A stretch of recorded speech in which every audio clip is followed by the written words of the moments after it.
Hello everyone, आज date है 10 अक्टूबर 2022 और द हिंदू न्यूज एनालिसिस में आपका स्वागत है। इस वीडियो में हम द हिंदू की इंपोर्टेंट न्यूज को एग्जाम के पॉइंट ऑफ व्यू से डिस्कस करेंगे। नीचे डिस्क्रिप्शन बॉक्स में Telegram channel Volcano IAS academy का लिंक दिया हुआ है। आप Telegram channel Volcano IAS academy के साथ में जुड़ सकते हैं। वहां पर हर exam means UPSC, state PCS and other exams के पॉइंट ऑफ व्यू से काफ़ी इंपॉर्टेंट इन्फॉर्मेशन आप सभी के साथ में शेयर की जाती है। तो चलो स्टार्ट करते हैं। वीडियो को स्टार्ट करेंगे एक ज्योग्राफिकल मैप क्वेश्चन के साथ में। और आज आपका क्वेश्चन ये है कि हल्दिया को आपको मैप में व्यू करना है, फिर इससे रिलेटेड हर इंपॉर्टेंट फैक्ट्स को एंड इन्फॉर्मेशन को कमेंट बॉक्स में टाइप करना है। कल हमने आपसे क्वेश्चन पूछा था पंपास ग्रासलैंड को लेकर के। तो पंपास ग्रासलैंड को अगर हम मैप में व्यू करें, पंपास ग्रासलैंड टेम्परेट ग्रासलैंड है और साउथ अमेरिका में जो टेम्परेट ग्रासलैंड पाए जाते हैं उनको पंपास के नाम से जाना जाता है। इसी तरीके से पूरे वर्ल्ड में अदर एरिया में जो टेम्परेट रीजन में जो ग्रासलैंड है उनको अदर नेम से जाना जाता है। जैसे कि नॉर्थ अमेरिका में जो टेम्परेट ग्रासलैंड है उनको प्रेरीज के नाम से, एशिया में स्टेपीज के नाम से और अफ्रीका में वेल्ड्स के नाम से इनको जाना जाता है। तो ये पंपास ग्रासलैंड से related basic facts. The Hindu को डिस्कस करने से पहले हम मेंटोरशिप प्रोग्राम के बारे में डिस्कस करेंगे। मेंटोरशिप प्रोग्राम का जो पार्ट 2 है वो हम आपके लिए लेकर के आए हैं। इसमें यूपीएससी 2023 प्रीलिम शो है उसको हम टारगेट करेंगे। अब इसके इंपॉर्टेंट फीचर्स की बात हम कर लेते हैं। इसमें जो भी स्टूडेंट्स इसमें पार्टिसिपेट करेंगे उनको 3000 प्लस जो क्वेश्चन है उनकी प्रैक्टिस हम आपको करवाएंगे। क्वेश्चन जो है वो आपके स्टैटिक पार्ट को भी कवर किया जाएगा और आपका जो करंट अफेयर पार्ट है उसको भी कवर किया जाएगा। इसमें हम आपको डेली बेसिस पर टारगेट देंगे, मतलब आपका जो भी सब्जेक्ट है स्टैटिक पार्ट है और आपके जो भी करंट अफेयर्स हैं उनमें डेली बेसिस पर आपको टारगेट दिया जाएगा कि आज इस दिन में आपको ये टारगेट जो है वो कंप्लीट करना है। ओके। और आपका जो करंट अफेयर्स है वो 1.5 ईयर मतलब लगभग 1.5 साल का जो करंट अफेयर है वो इस प्रोग्राम में हम आपका कवर करवाएंगे। मंथली बेसिस पर ये प्रोग्राम रहेगा। मंथली बेसिस पर आपकी जो फीस है वो उसकी 599 पर मंथ जो है इसकी फीस रहेगी। तो जो भी स्टूडेंट्स इसको ज्वाइन करना चाहते हैं, ये प्रोग्राम जो है वो 15 अक्टूबर से स्टार्ट हो रहा है। जो भी आप इसको ज्वाइन करना चाहते हैं आप हमारी वेबसाइट पर जा करके जो मेंटोरशिप प्रोग्राम है वहाँ इसको ज्वाइन कर सकते हैं। फिर आप हमें मेल भी कर सकते हैं अदर क्वेरीज के लिए। ओके। तो अगर आपको बेनिफिशियल लगता है कि आपके लिए इंपॉर्टेंट रहेगा 2023 के प्रीलिम्स को अचीव करने के लिए आपके टारगेट को, तो आप इसको ज्वाइन कर सकते हैं। द हिंदू को अगर हम डिस्कस करें तो फर्स्ट इंपॉर्टेंट न्यूज़ है द हिंदू के फ्रंट पेज पर और न्यूज़ रिलेटेड है यूएन पीस कीपिंग फोर्सेस को लेकर के। यहाँ पर United Nation under secretary general Jean Pierre जो हैं वो एक तरीके से उन्होंने द हिंदू को एक इंटरव्यू दिया। लास्ट वीक जो है दिल्ली में उनके विजिट देखने को मिली और उन्होंने इम्पोर्टेंट बात ये बोली कि United nation peace keeping forces जो हैं उन पर टाइम के साथ में फैटिलिटी जो है वो इंक्रीज होती जा रही है। मतलब जिन भी कंट्रीज में यूएन पीस कीपिंग फोर्सेज जो हैं वो वहाँ पर डिप्लॉय हैं तो उनके साथ में क्लैश जो है एक तरीके से एंटी यूएन फोर्सेज जो हैं, एंटी यूएन ग्रुप जो हैं वो टारगेट कर रहे हैं इन फोर्सेज के ऊपर ताकि यूएन जो है अपने पीस कीपिंग फोर्सेज को यहाँ से हटाए और उनकी जो भी ऑब्जेक्टिव है उसको वो ग्रुप जो है वो फुलफिल कर सके। ओके। अभी प्रेजेंट टाइम में अगर हम बात करें तो कुछ टाइम पहले ही हमारे इंडिया के 2 सोल्जर जो हैं जो डेमोक्रेटिक रिपब्लिक ऑफ कॉन्गो में यूएन पीस कीपिंग मिशन का ही पार्ट थे, उनके ऊपर अटैक देखने को मिला और उनकी वहां पर डेथ हो गई। इसी को लेकर के इस इश्यू को टारगेट करने की कोशिश की जा रही है और इसी को लेकर के इंडिया में इसको लेकर के डिस्कशन भी हुआ है। तो इस तरीके की फैटिलिटीज देखो पहली बार नहीं देखने को मिली है। पहले भी इस तरीके के इशू जो है वो क्रिएट हुए हैं और टाइम के साथ में ये जो संख्या है वो इंक्रीज होती जा रही है। आपको समझ में तो आ रहा है ना कि यूएन पीस कीपिंग मिशन होता क्या है। देखो कोई भी जो कंट्री है वहाँ पर कोई इशू है, कोई कन्फ्लिक्ट वहाँ पर चल रहा है वहाँ की गवर्नमेंट के बीच में या फिर अब हम देखें कि कोई भी एरिया वहाँ पर कोई अदर ग्रुप जो है वो उस एरिया को, उस पॉपुलेशन को अपने अंडर कैप्चर करने की कोशिश कर रहा है। तो उसी कन्फ्लिक्ट को मिटाने के लिए या फिर 2 कंट्रीज के बीच में कोई इशू है, उसी कन्फ्लिक्ट को मिटाने के लिए 1948 से यूएन ने अपना ये जो मिशन है वो स्टार्ट किया कि कोई भी कंट्री जहां पर इशू है, कोई प्रॉब्लम है, कोई कन्फ्लिक्ट है, उसको हम पीस की तरफ लेकर के जाएंगे। ओके, तो 1948 में सबसे पहले अगर हम बात करें तो जो यूएन है उन्होंने मिडिल ईस्ट मतलब जो वेस्ट एशिया है वहाँ पर सबसे पहले अपना अपनी जो भी आर्मी है उसको यहाँ पर डिप्लॉय किया। ओके, इंडिया जो है उन्होंने 1950 से इसमें पार्टिसिपेट करना स्टार्ट किया। मतलब हमारे इंडिया की जो आर्मी के कुछ लोग हैं उनको यूएन पीस कीपिंग मिशन में भेजा जाता है। इंडिया जो है वो पूरे वर्ल्ड में लार्जेस्ट जो कंट्रीब्यूटर है यूएन पीस कीपिंग मिशन में उनमें से एक है हमारा इंडिया। 1950s के टाइम में यूएन का कोरिया में मिशन चल रहा था और इसमें इंडिया ने इंपॉर्टेंट रोल प्ले किया था। 2007 से इंडिया जो है उन्होंने अपना वीमेन कंटिजेंट जो है वो भी यहाँ पर यूएन की पीस कीपिंग मिशन में भेजना स्टार्ट कर दिया। इसके अलावा इंडिया जो है अपने अदर लेवल पर जैसे मेडिकल जो फैसिलिटीज़ होती हैं उनके लेवल पर इस तरीके का जो प्रोग्राम है उसको हमेशा सपोर्ट करने की कोशिश करता है। यही एक इम्पोर्टेंट फैक्ट है जिसको लेकर के मतलब जो अदर इम्पोर्टेंट फैक्ट्स हैं उनमें से एक ये भी है जिसको लेकर के इंडिया हमेशा क्लेम करता है कि यूएन का जो बेसिक ऑब्जेक्टिव है कि पीस स्टेबल हो सके और उसी को स्टेबल करने में इंडिया ने हमेशा अपना रोल प्ले किया है यूएन पीस कीपिंग मिशन के तहत। तो इसीलिए इंडिया क्लेम करता है कि यूनाइटेड नेशन सिक्योरिटी काउंसिल में जो परमानेंट सीट है वो इंडिया को दी जाए, क्योंकि इंडिया जो है वो पूरे वर्ल्ड में जो भी इश्यूज हैं जो भी कन्फ्लिक्ट हैं उनको हमेशा सॉल्यूशन की तरफ ले जाने की कोशिश करता है। ओके, नेक्स्ट इंपॉर्टेंट आर्टिकल है फ्रंट पेज पर ही, और इस आर्टिकल में देखो अभी आप सभी को पता है कि हमारे इंडिया के रीजनल कंट्री है श्रीलंका, और श्रीलंका में काफ़ी ज़्यादा इशू देखने को मिल रहा है, इकोनॉमिक क्राइसिस देखने को मिल रहा है। यही एक बेसिक रीजन है कि वहाँ से बहुत सारी जो पॉपुलेशन है वो वहाँ से निकल कर के आकर के हमारे इंडिया में इलीगल तरीके से एंटर कर रही है। मतलब रिफ्यूजीज जो इशू है वो दोबारा से इंक्रीज होता दिख रहा है। तो एक 24 ईयर ओल्ड मैन को श्रीलंकन तमिल है जो इंडिया में एंटर करने की कोशिश कर रहा था, उसको हमारी जो आर्मी है हमारी जो पुलिस है उन्होंने उसको कैप्चर किया है। ओके, तो उन्होंने धानुषकोडी जो है पाक स्टेट के थ्रू वो वहां पर आए और धानुषकोडी जो है वहां पर उन्होंने एंटर करने की कोशिश की। तो देखो कल भी हमने एडम्स ब्रिज जब डिस्कस किया था तब हमने देखा था कि ये वाला जो रीजन है मन्नार आइलैंड और धानुषकोडी, यहाँ पर जो बीच में जो रीजन है वो काफ़ी ज़्यादा सैलो रीजन है, और यहाँ पर इस तरीके की फॉर्मेशन देखने को मिलती है कि कोई यहाँ पर ब्रिज जैसे स्ट्रक्चर दिखाई देती है। हमारी जो गवर्नमेंट है उन्होंने प्रोग्राम भी लॉन्च किया है कि ये जो एडम्स ब्रिज है इसका फॉर्मेशन कब हुआ था, इस सभी को लेकर के एक बेसिक जो फैक्ट्स हैं वो हमें पता हो सके।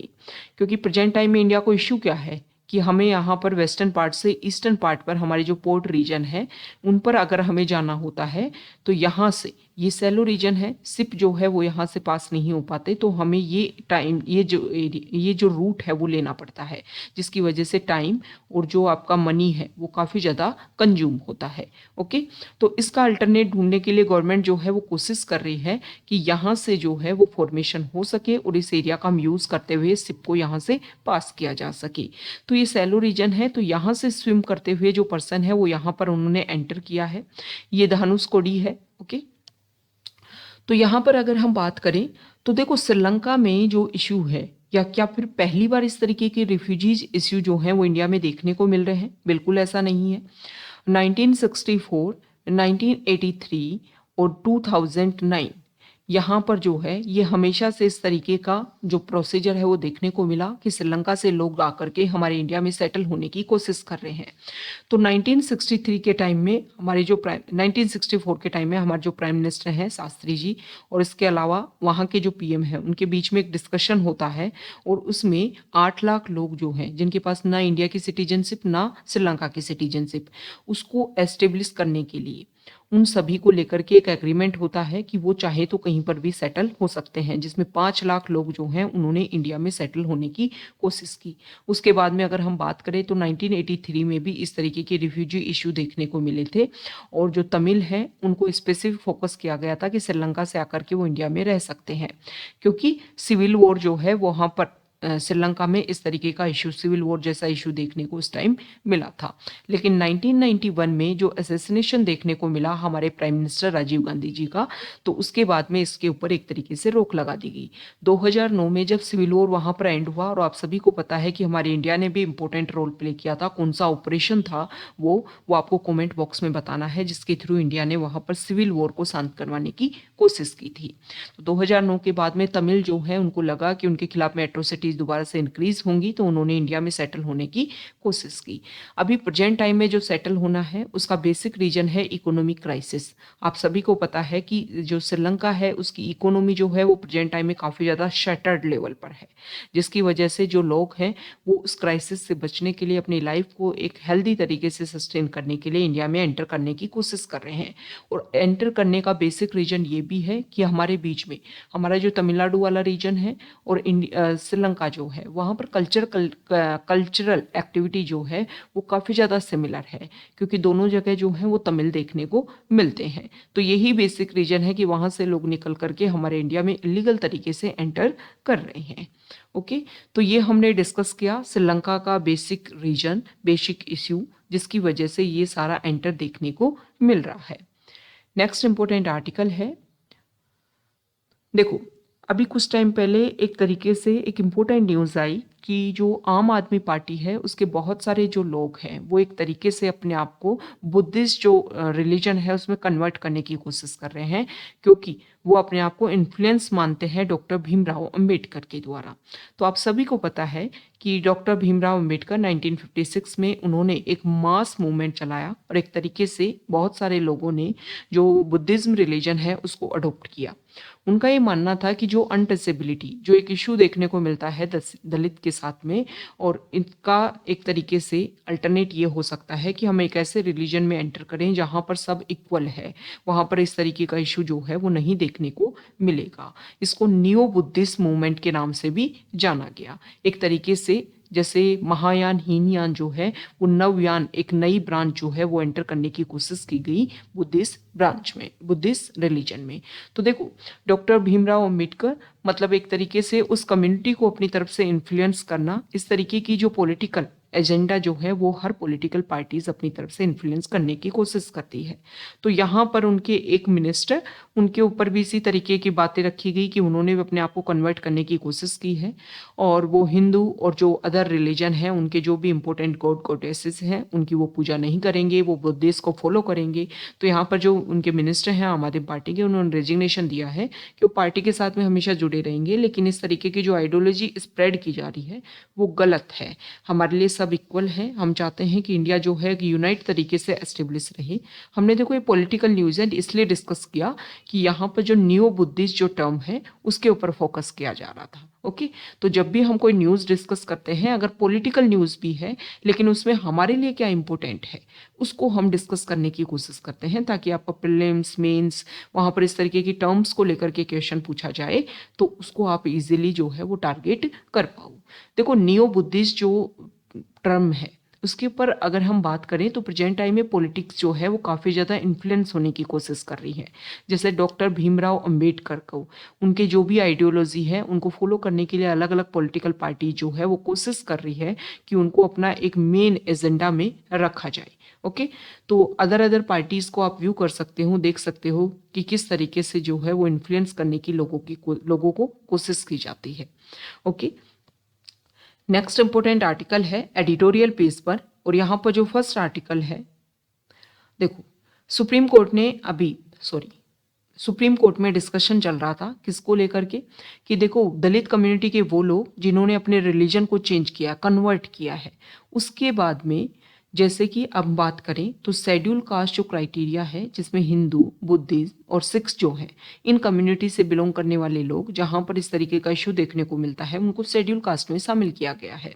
लेकिन बार बार ये पिटीशन डाली गई सुप्रीम कोर्ट में कि मुस्लिम कम्युनिटी और क्रिश्चियन जो लोग हैं, मतलब वो लोग जो दलित थे उन्होंने अपने आप को कन्वर्ट किया मुस्लिम में और क्रिश्चियन में, तो उनकी जो क्राइटेरिया है उनकी जो कंडीशन है उसको ध्यान में रख करके उनको भी शेड्यूल कास्ट में डाला जाए, क्योंकि 1950s के टाइम में पहले टाइम जो स्टार्टिंग टाइम है उसमें सिर्फ और सिर्फ हिंदू कम्युनिटी के जो लोग थे उन्हीं को शेड्यूल कास्ट में रखा गया था।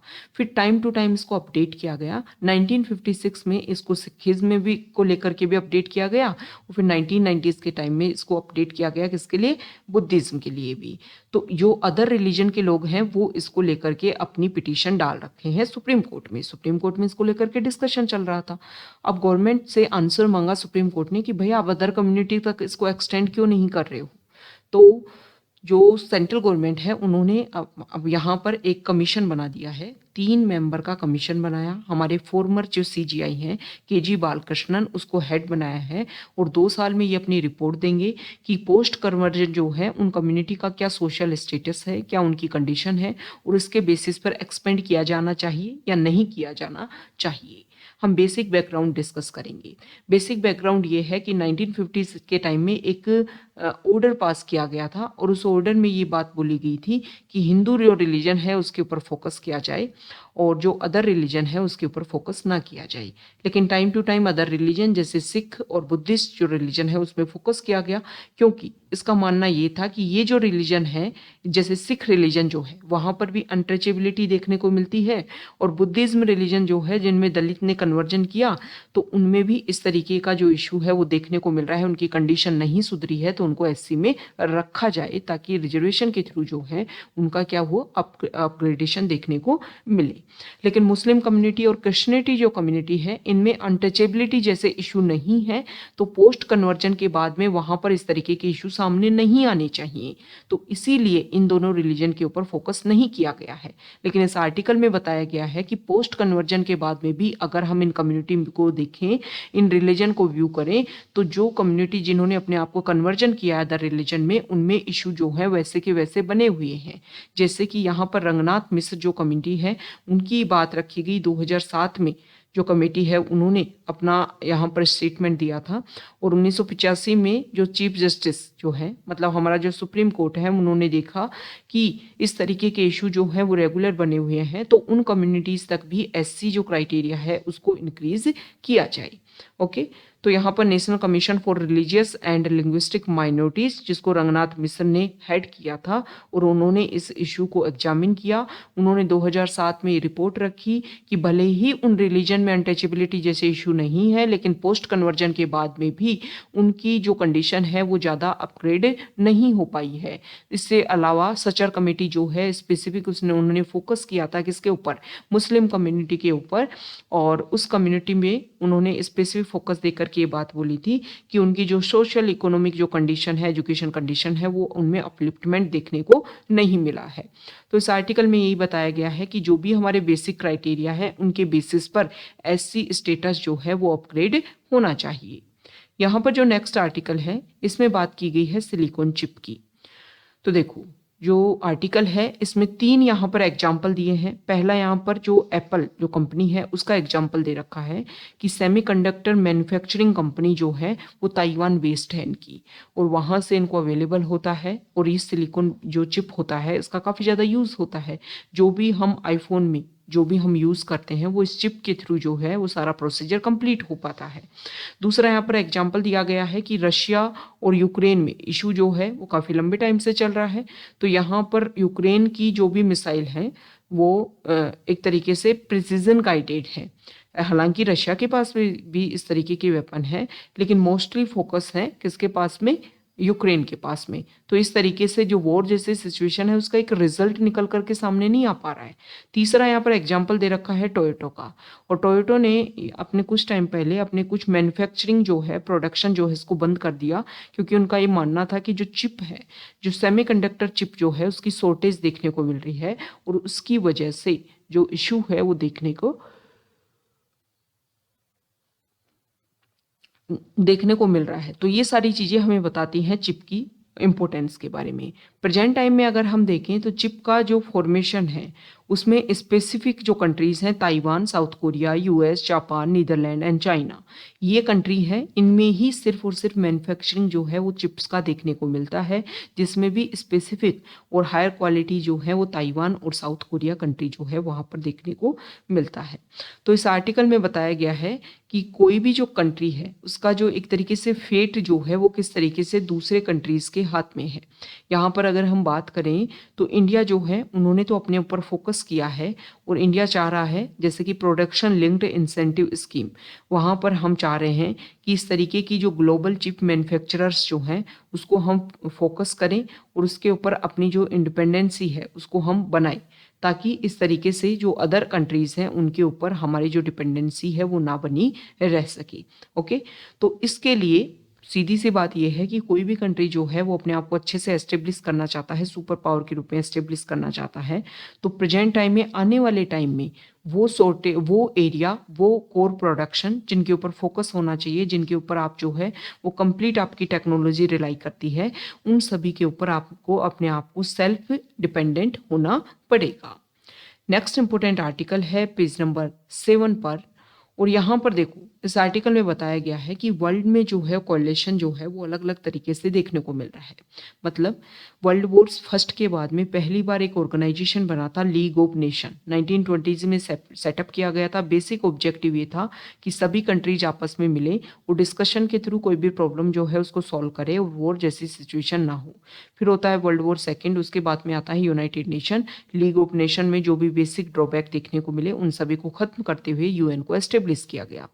इस आर्टिकल में बताया गया है कि प्रेजेंट टाइम में अगर हम देखें तो टाइम के साथ में जो ऑर्गेनाइजेशन लेवल है वो इंक्रीज होता जा रहा है। लोग कंट्री जो है अपने रीजनल लेवल पर, इंटरनेशनल लेवल पर अदर अदर ऑर्गेनाइजेशन से अपने आप को जोड़ रहे हैं। तो यहाँ पर जो राइटर है उनका ये बोलना है कि जो भी ऑर्गेनाइजेशन है उनका बेसिक ऑब्जेक्टिव ये फिक्स होना चाहिए कि वर्ल्ड में जो इश्यूज हैं उनको फोकस किया जाए, ना कि सिर्फ जो अपने पर्सनल इंटरेस्ट है उनको सर्वाइव करने के लिए ये ऑर्गेनाइजेशन जो है वो काम करें। मतलब इनका एक ब्रॉड ऑब्जेक्टिव होना चाहिए जिसके बेसिस पर जो भी वर्ल्ड लेवल पर इशू है उनको सॉल्व किया जा सके। नेक्स्ट इंपोर्टेंट आर्टिकल है पेज नंबर 8 पर, और यहाँ पर दिल्ली एनसीआर में जो पोल्यूशन इशू देखने को मिल रहा है उसके बारे में यहाँ पर बताया गया है। इस आर्टिकल में बताया गया है कि दिल्ली और एनसीआर रीजन में जो इशू है उसको सॉल्व करने के लिए दोबारा से अपग्रेडेड लेवल पर एयर क्वालिटी को कंट्रोल करने के लिए ग्रैप का एक फाइनल वर्जन जो है वो लॉन्च किया गया है दिल्ली और एनसीआर में। ओके, ताकि जो एयर क्वालिटी है उसको मेंटेन किया जा सके। इसमें अलग अलग लेवल पर पुअर एयर क्वालिटी इंडेक्स, जिसमें 201 से 300 का रेंज रखा गया है, वेरी पुअर क्वालिटी, सीवियर और सीवियर प्लस जो है इसमें टारगेट रखा गया है। इसमें पब्लिक को भी इन एक तरीके से इंक्लूड करने की कोशिश की जा रही है कि पब्लिक जो है वो अपने व्हीकल्स को अपग्रेड करेगी, पीयूसी जो है उसको बना करके रखेगी, पोल्यूशन लेवल को कंट्रोल करने की कोशिश करेगी। तो जो भी एयर क्वालिटी है उसको हम और अच्छे से क्या कर सकते हैं, एप्लीकेबल कर सकते हैं, और अच्छे से हम उसको बना करके रख सकते हैं। नेक्स्ट इंपोर्टेंट आर्टिकल है पेज नंबर 10 पर, और यहाँ पर जो फर्स्ट आर्टिकल है तो देखो इंडियन नेवी जो है वो मालाबार एक्सरसाइज को ज्वाइन करेगी, और इंटरनेशनल फ्लीट रिव्यू जो है जापान में होगा नवंबर में, उसको हमारी जो नेवी है वो ज्वाइन करेगी। ओके, तो 2022 का जो एडिशन है उसको जापान होस्ट करने वाला है मालाबार एक्सरसाइज को। तो यहाँ पर हम बात करेंगे मालाबार एक्सरसाइज से रिलेटेड कुछ बेसिक फैक्ट्स के बारे में। देखो मालाबार एक्सरसाइज जो है वो सबसे पहले अगर हम बात करें तो 1992 में ये स्टार्ट हुआ था, और इसमें इंडिया और यूएस जो है उसने पार्टिसिपेट किया था। 1992 के बाद में 1995 और 1996 में भी ये जो मालाबार एक्सरसाइज है इसको कंडक्ट करवाया गया, लेकिन उसके बाद में हम देखें तो इंडिया ने न्यूक्लियर टेस्ट कंडक्ट करवाए थे। तो 2002 तक ये जो मालाबार एक्सरसाइज है वो कंडक्ट नहीं हो पाई थी, लेकिन उसके बाद में 2002 से एवरी ईयर मालाबार एक्सरसाइज को कंडक्ट करवाया जाता है। 2007 में सबसे पहले जापान और ऑस्ट्रेलिया जो है उसने भी ज्वाइन किया, किसको, मालाबार एक्सरसाइज को फर्स्ट टाइम, लेकिन उसके बाद में उन्होंने डिसकंटिन्यू किया, और फिर 2014 में जापान जो कंट्री है उन्होंने रेगुलर इसको फॉलो किया मालाबार एक्सरसाइज को। मतलब 2014 से 3 कंट्री यहाँ पर, जापान, यूएस और इंडिया, और 2020 में ऑस्ट्रेलिया जो है उन्होंने भी ज्वाइन कर लिया मालाबार एक्सरसाइज को। मतलब सीधी सी बात यह है कि कंप्लीट जो क्वेड ग्रुप है उन्होंने इसके ऊपर फोकस किया। तो यहाँ पर हम देख लेते हैं, ये तो हमने मालाबार एक्सरसाइज देखी। इसके अलावा क्वेड ग्रुप के जो अदर कंट्रीज हैं उनकी इंडिया के साथ में कौन कौन सी इम्पोर्टेंट जो है वो एक्सरसाइज देखने को मिलती हैं। तो सबसे पहले बात करेंगे इंडिया जापान की। इंडिया और जापान के बीच में 3 इंपॉर्टेंट एक्सरसाइज जिसमें होती है जिमेक्स। जिमेक्स जो है वो नेवल एक्सरसाइज है। दूसरी है सिंधु मैत्री, सिंधु मैत्री ये एयरफोर्स एक्सरसाइज है। और नेक्स्ट है धर्मा गार्जियन, धर्मा गार्जियन ये हमारी मिलिट्री एक्सरसाइज है। अब बात कर लेते हैं इंडिया और यूएस की। इंडिया और यूएस के बीच में है युद्ध अभ्यास। युद्ध अभ्यास हमारी आर्मी एक्सरसाइज है। फिर है वज्र प्रहार, ये हमारी मिलिट्री एक्सरसाइज है। स्पिटिंग कोबरा, स्पिटिंग कोबरा, संगम, रेड फ्लैग, कोप इंडिया ये अदर एक्सरसाइजेज है। अब बात कर लेते हैं इंडिया और ऑस्ट्रेलिया की। इंडिया और ऑस्ट्रेलिया के बाद में हम देखें तो एक है ओसिडनेक्स, ओस इंडेक्स। ओस इंडेक्स जो है वो हमारी मैरीटाइम एक्सरसाइज है इंडिया और ऑस्ट्रेलिया के बीच में। एक है ओस्ट्र हिंड और एक है पिच ब्लैक। तो ये एक्सरसाइज कंडक्ट करवाई जाती है इंडिया और अदर कंट्रीज के बीच में। बहुत बार क्वेश्चन पूछ लिए जाते हैं कि ये एक्सरसाइज जो है कौन कौन से कंट्रीज के बीच में है। तो एक बेसिक जो इम्पोर्टेंट कंट्रीज हैं उनके साथ में इस तरीके की जो चीज़ें हैं वो आपको पता होनी चाहिए। अभी हमने देखा कि 2020 से क्वेड के जो सारे कंट्रीज हैं वो मालाबार एक्सरसाइज में पार्टिसिपेट करने लग गए। तो क्वेड ग्रुप क्या है? क्वेड ग्रुप 4 कंट्रीज का एक अलायंस है जिसमें आप सभी को पता होगा इंडिया, यूएस, जापान और ऑस्ट्रेलिया शामिल है। ओके, 2007 में इसको एस्टेब्लिश किया गया था। सबसे पहले क्वेड का जो आइडिया है उसको इनिशिएट करने की कोशिश की थी उस टाइम जापान के जो प्राइम मिनिस्टर थे शिंजो आबे, जिनकी अभी डेथ हो गई है। ओके, और उनके ऊपर अटैक देखने को मिला था जिसकी वजह से उनकी डेथ हो गई, शिंजो आबे। इन्होंने सबसे पहले क्वेड जो टर्म है उसको इनिशिएट करने की कोशिश की थी। ओके, ये जो क्वेड ग्रुप है इसको आसियान या फिर mini North Atlantic Treaty Organization मतलब मिनी नाटो के नाम से भी इसको जाना जाता है। देखो, क्वेड ग्रुप का एक मेन ऑब्जेक्टिव ये है कि चाइना की जो भी पॉलिसीज हैं उन सभी को काउंटर करने की कोशिश की जाए। ओके, तो ये हमारा इम्पोर्टेंट फोकस हमने किया क्वेड के ऊपर, और जो अदर चीज़ें हैं, अदर जो इम्पोर्टेंट एक्सरसाइज हैं उन सभी के ऊपर। नेक्स्ट इम्पोर्टेंट आर्टिकल है, यहाँ देखिए पेज नंबर 12 पर। ये जो आर्टिकल है इसको तो हम फ्रंट पेज पर ही डिस्कस कर चुके हैं। नेक्स्ट आर्टिकल फॉरेन पेज से है। तो देखो यहाँ पर जो आर्टिकल है इसमें जो अभी हमने कल भी डिस्कस किया था कि रशिया ने अपना एक ब्रिज बनाया था, और जो ब्रिज है उसके थ्रू उन्होंने क्रीमिया को एक तरीके से कनेक्टिविटी देने की कोशिश की थी। तो यहाँ पर हम मैप के थ्रू इस चीज़ को समझेंगे। देखो, ये है ब्लैक सी और ये है सी ऑफ अजोव, दोनों कनेक्टेड हैं स्ट्रेट ऑफ कर्च के थ्रू। तो यहाँ पर रशिया ने 2014 में क्रीमिया को अपने अंडर एनेक्स कर लिया था। उसके बाद में रशिया ने यहाँ पर कनेक्टिविटी देने की कोशिश की, तो स्ट्रेट ऑफ कर्च के थ्रू उन्होंने यहाँ पर ब्रिज का फॉर्मेशन किया, और 2018 से ये ब्रिज के थ्रू जो है वो रेगुलर कनेक्टिविटी बनी हुई है। तो यहाँ पर अटैक देखने को मिला जिसकी वजह से ब्रिज जो है इसमें काफ़ी ज़्यादा डिस्ट्रक्शन हुआ है। तो एक तरीके से रशिया ने यहाँ पर क्लेम किया है कि यूक्रेन की सारी एक्टिविटीज़ हैं जिसमें कनेक्टिविटी जो है वो तोड़ने की कोशिश की जा रही है, क्योंकि क्रीमिया जो है वो पहले यूक्रेन का पार्ट था और फिर रशिया ने इसको एनेक्स कर लिया था, और यही एक बेसिक रीजन रहा था कि G8 ग्रुप से रशिया को फिर से बाहर कर दिया गया, और G8 ग्रुप जो है वो G7 में फिर कन्वर्ट हो गया था। ओके, पहले G7 ही था, फिर 1998 के टाइम से जो रशिया है वो इसमें ज्वाइन हुआ और ये G8 के रूप में चेंज हो गया। फिर रशिया को इसमें बाहर कर दिया गया क्योंकि अदर कंट्रीज़ का जो भी एरियाज़ है उसको एनेक्स करने की कोशिश की थी रशिया ने। ओके, तो ये इम्पोर्टेंट फैक्ट हैं द हिंदू के, जो हमारे एग्जाम के पॉइंट ऑफ व्यू से इम्पोर्टेंट हैं, और यहाँ पर हर बेसिक फैक्ट्स को हमने डिस्कस किया है। अगर आप यहाँ तक आए हैं, वीडियो आपको अच्छा लगा है तो प्लीज़ वीडियो को लाइक कीजिए, शेयर कीजिए और चैनल को सब्सक्राइब कीजिए। ओके, और आप हमारी मेंटरशिप प्रोग्राम के बारे में जो भी हमने बेसिक फीचर बताए हैं उसको आप ज्वाइन कर सकते हैं। टेलीग्राम चैनल पर भी इससे रिलेटेड जो बेसिक चीज़ें हैं वो आपको अवेलेबल करवा दी जाएंगी। ओके, और अगर आपको बेनिफिशियल लगता है तो आप इसको ज्वाइन कर सकते हैं। जिन्होंने भी मेंटरशिप प्रोग्राम का जो पार्ट 1 जिसमें हमने इंटीग्रेटेड फॉर्म में प्रिपरेशन करवाना स्टार्ट किया है 2023 के लिए मेंस और प्रीलिम्स बेसिस पर, वो काफ़ी अच्छा रहा है। जो भी हमारे स्टूडेंट्स हैं उनका काफ़ी पॉजिटिव जो है उनका एक तरीके से सपोर्ट उसमें बना हुआ है। Okay, thank you.